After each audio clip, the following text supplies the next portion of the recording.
লোকসভা নির্বাচনের ঘণ্টা বাজতেই কোমর বেঁধে মাঠে নেমে পড়েছেন সমস্ত দল, শাসক দল থেকে বিরোধী সকলে। এবারে বাঁকুড়া লোকসভা কেন্দ্রের তৃণমূল কংগ্রেসের প্রার্থী অরূপ চক্রবর্তী বাড়ির মানুষকে কাছে পেয়ে সবাই আপ্লুত। বাঁকুড়া পৌরসভার 6 নম্বর ওয়ার্ডে সেই লোকসভা প্রার্থীর দেওয়াল লিখন শুরু করলেন এলাকার মহিলারা এবং তাতে অংশগ্রহণ করলেন 6 নম্বর ওয়ার্ডের কাউন্সিলর তথা বাঁকুড়া পৌরসভার সিআইসি মেম্বার রেখা দাস রজক আচার্য।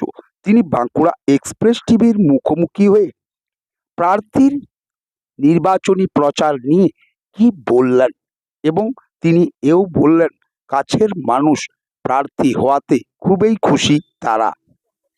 আমরা লোকসভা নির্বাচনে প্রার্থী ঘোষণার পরদিন থেকে আমরা ওয়ালিং করতে শুরু করেছি এবং আমাদের ওয়ালিং প্রায়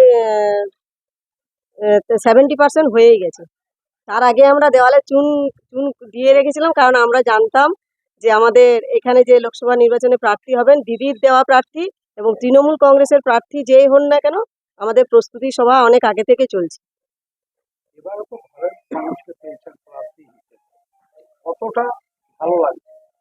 ভালো তো অবশ্যই লাগছে, যেহেতু অরূপদা আমাদের কাছের মানুষ, কাজের মানুষ এবং আমরা সবচেয়ে বেশি মনে পড়ে আমাদের করোনার পরিস্থিতির সময় অরূপদা যেভাবে জেলাতে প্রত্যেকটা মাদার, ছাত্র, যুব প্রত্যেকের পাশে দাঁড়িয়ে এবং আমাদের পাড়ায় পাড়ায় বা বস্তিতে বস্তিতে সে সময় যাদের কাজকর্ম বন্ধ হয়ে গেছিল, টেম্পু চালক, রিক্সা চালক, অতি দরিদ্র মানুষ, তাদের বাড়িতে বাড়িতে যে আমরা খাদ্য সামগ্রী পৌঁছে দিতে পেরেছিলাম, আমরা সে অরূপদার নেতৃত্বে এবং অরূপদা আমাদের পাশে ছিলেন এবং আছেন এবং উনি যে প্রার্থী হয়েছেন সেজন্য আমরা খুবই খুশি।